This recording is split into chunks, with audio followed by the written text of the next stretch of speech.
Question number one, can you tell us a little bit about your background and what led you to the work you're doing now? Yeah, definitely. In high school, I had the opportunity to choose a pathway, and a lot of the pathways didn't seem really interesting to me. There was law, enforcement, and science. And the one that stuck out to me the most was the business pathway. And so I started taking classes and gaining interest through the classes that I was taking with my teacher.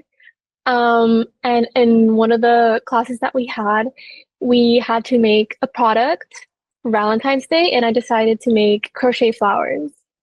Um, and once I did that presentation about the products, because I knew how to make them, so I brought like a prototype of sorts, and people wanted to start buying from me. So I thought it was super cool and a great opportunity for me to start selling or marketing myself on Instagram and learning how to grow a business myself. So that's how I really started wanting to be a business person, and specifically marketing.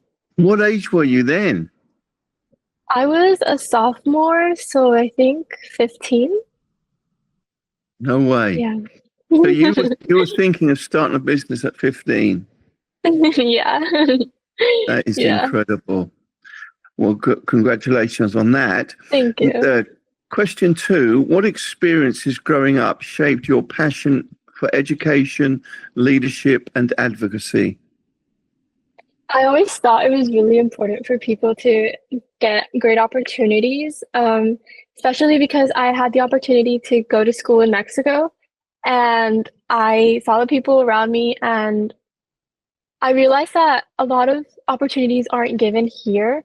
And once I went to the US, I took full advantage of all the opportunities because I was like, there's so many clubs, certification clubs that I could take that could bring me further to becoming the leader that I want to be. And also just surrounding myself with mentors such like as Blas Castañeda, who push me to my limits or to like where I know that I can get. And that's just pushed me a lot to become the leader that I want to become. And I think I have become one. Yeah. And you said there when you came to the US, so where were you born? Where did you grow up? What age were you when you got to the US? I was born in Texas, Laredo, but I did do some schooling across the border in Laredo for a little while. So I did get to experience the educational system here and saw that there's not many resources. So when I got over here, back to Laredo, to the US, I took full advantage of them because of that. So I got to appreciate it more. So I'm guessing you are very much totally bilingual. Yeah, yeah, I am. That's excellent. That's excellent. Next question. Yeah. What's one personal challenge you've overcome that has defined your journey so far? Definitely. Just time management, especially with starting my own business and doing high school and making sure that I have the grades to get into the program scholarships and schools that I want to get into, which worked out in my favor because I was able to manage my business and the clubs that I was a part of because I was also president of my school's DECA, which is like a nonprofit organization that helps people get into competitions that are based around business ideals. So I was president of that, and I also had other roles in other clubs that required some of my attention. So just time management was a big part for me, but I was able to overcome that and get to where I am now. Excellent. Next question. We've done some stories recently on Dr. Federico Zaragoza, who is an education leader, as you're aware. And I understand that you know him well. How did your collaboration with him start? My collaboration with him started with my connection to Blas Castañeda. He recommended me to him as being part of his team that he was utilizing to get to LULAC and also the Laredo Hispanic Chamber of Commerce. So I got introduced to him, and through that, I worked in a team to have him speak at these with these organizations to young to high school students and also just important people in the community to get Dr. Zaragoza's name out there and for people to get a little bit more of what he's gone through so young people can get a good mentor. And what do you think you've learned from him, working with him? What do you think you've learned while working with him? I've learned a lot about what it means to be a leader. His whole history, his background is really inspiring to me because he's also here from Hispanic roots. So it just shows how far we can go, and it's not limiting to be Hispanic. I think people should be more empowered by that because it's important to know both, like, it's really cool, I think, to know two cultures because you get to reach more people and just promoting that it's okay to be Hispanic and it's possible to get far. So that's what I've learned from him because it's really inspiring everything he's done for communities here in the border. And so, next question. What does it mean to you to be involved in work that impacts educational and or leadership spaces? It means a lot to me, especially because, again, being a Hispanic and making sure that all of these communities that might feel like they don't have the right resources or they don't have the right connections are able to get the connections. For example, me, I went most of high school without having much connections to, people in Laredo, important figures, but getting to meet Blas Castañeda, who has a mentorship program and who has brought me to people like you and like many others, has been really important to me and to my growth because I've learned to talk properly, write emails, and do all of these things that I never thought I would know before going into college even, because I haven't even gone into college and I feel like I'm already prepared for a lot of these assignments that I might have or talking to my professors. Thank you for that. The next question, you've had several leadership positions already. How do you define leadership at your age? I would define leadership as just being able to inspire other people, not just being able to tell people, you do this, you do that.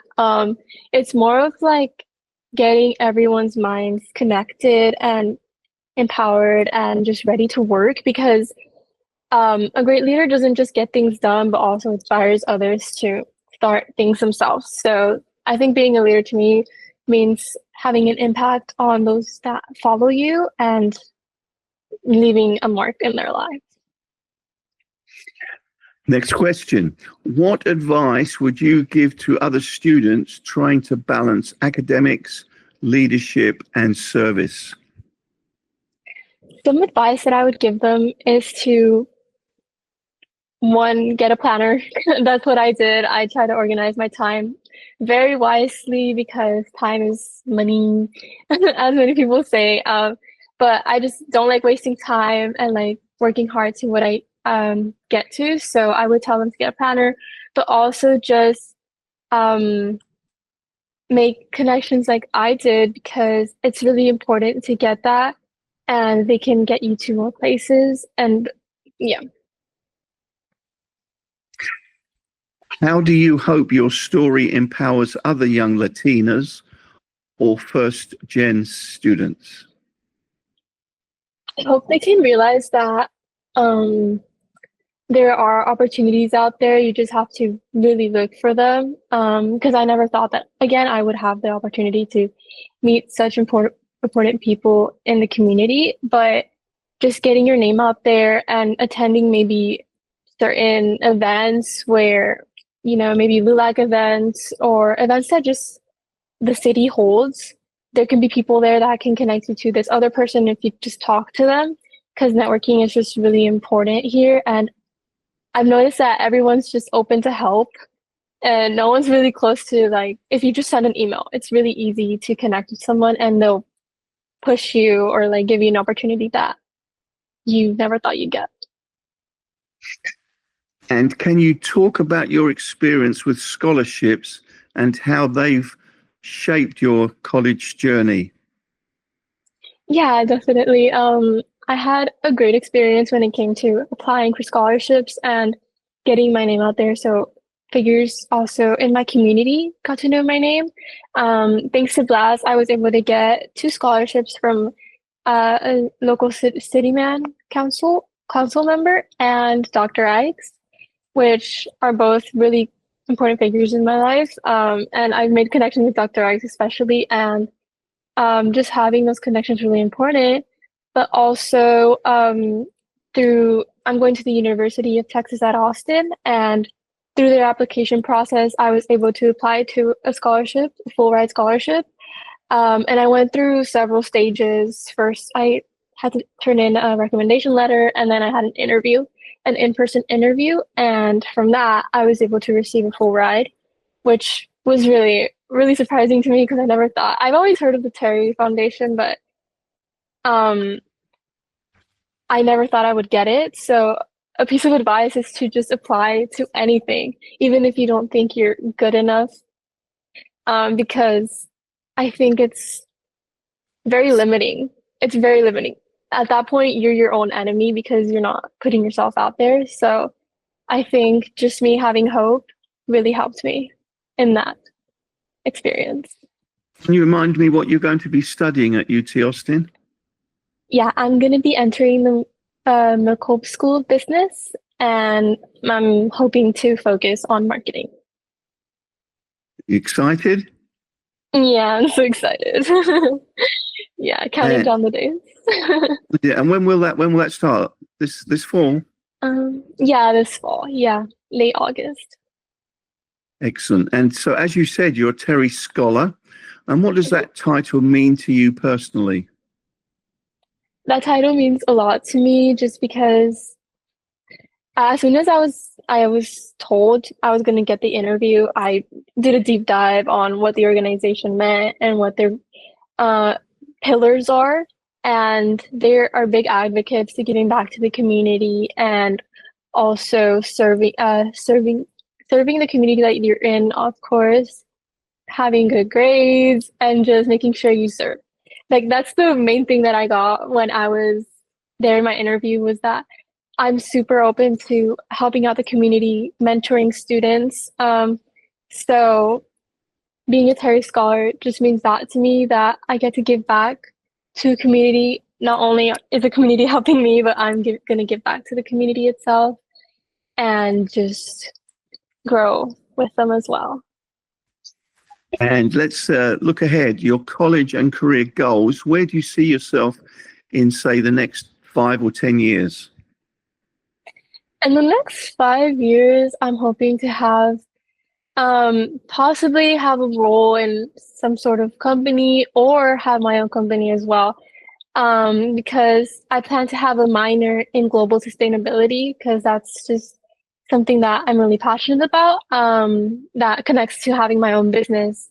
Because in my own business, I strive to help the environment through the flowers that I make to have an alternative for them. So I could just start a little bit of a nonprofit in that sense for that activity.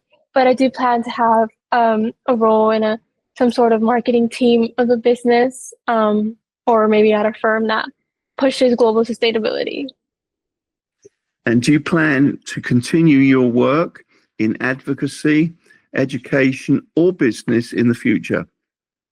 Yes, of course. As of now, I even started trying to mentor students in the grade behind me because I want to make sure that they know of the opportunities that they have. And so I plan to be a leader in that sense, always making sure that I'm trying to help the community back home and just give them the opportunities that I got because it was thanks to that I think I have the confidence and just strength to keep going and know that I'm doing the right thing and continuing my education. So my last question outside, I've got one extra one, but my last question on my list here, outside of your academic and leadership work, what inspires or excites you? I think what excites me is just being able to impact people's lives in a way, especially with the initiative that I have, again, with the global sustainability stuff, because just seeing people and like the environment have less of an impact because of something that I do would be something very like fulfilling for me. So helping in that sense would be really important to me, and also just seeing how proud my parents are of me and the people around me as well. It makes me really happy because they never were parents that really forced me to have good grades or forced me to get a full ride. No, they always told me, you work your hardest and see where that takes you. And I did that, and they see how I took full advantage of the opportunities that I had in high school to get where I am today. So Thank you, Sophia. As you might guess, my last question is about Blas. That's the mutual collaboration, the mutual link we have. Tell us about his mentorship. Tell us how he's helped you and what an inspiration he has been to you so far. Yeah, Blas has been a very big part of why I believe in myself and why I push myself so hard, because he's brought me so many opportunities, especially working. For example, he had me write emails and a press release, which I thought, wow, like I thought that this would be like after I graduated college, I would get to do this type of stuff. But he pushed me and told me, I know you're able to do this. He just gave me the guidelines and I was able to do it. And it was a success. So just having someone believe in me that has so much knowledge, and so many people backing him up and knowing that, yeah, he's a great person and great mentor. Just it's amazing. And the fact that he's been doing that for so long and for no cost at all, because he just reaches out to me and he didn't ask for anything in return. He just asked that I give my best to whatever he asks me to do, and I do it. So it just that impact and knowing that he's done that really pushes me to want to do that when I'm also at a point in my life where I have so much knowledge, just as he has. If I ever get to that point, because wow, I can't believe how much he's been through and everything. So it pushes me as well and inspires me, and I hope that inspires others as well that have these connections, have this knowledge to help other young people who want to be in their position in a few years. And remind me, how did you first come across him? It was thanks to a CTE. I'm not sure what that stands for, but it was like an event at my Career school. and Technology Education. Yeah, yeah, sorry. Career and Technical Education, rather. Career and Technical Education. Yeah, it was an event at my school, just for every pathway again. So I was at my business table. It was a roundtable discussion, and he arrived and he gave us such a kind of very brief example of everything that he's gone through and everything that he's learned through a lot of projects that he's done. And from that moment, I guess that I talked myself up a little bit, and he gave me his card, and we've been in contact ever since. And he's been a great part of my senior year because I met him my senior year, and I can't believe the impact he did in just, it hasn't even been a year, almost a year, but in a year, I guess, of knowing him, like everything I've learned, and I'm ready to learn more. Yeah. Well, Sophia, thank you so much. This has been absolutely fascinating. I've enjoyed the conversation. I've enjoyed asking these questions, and you've answered them so well.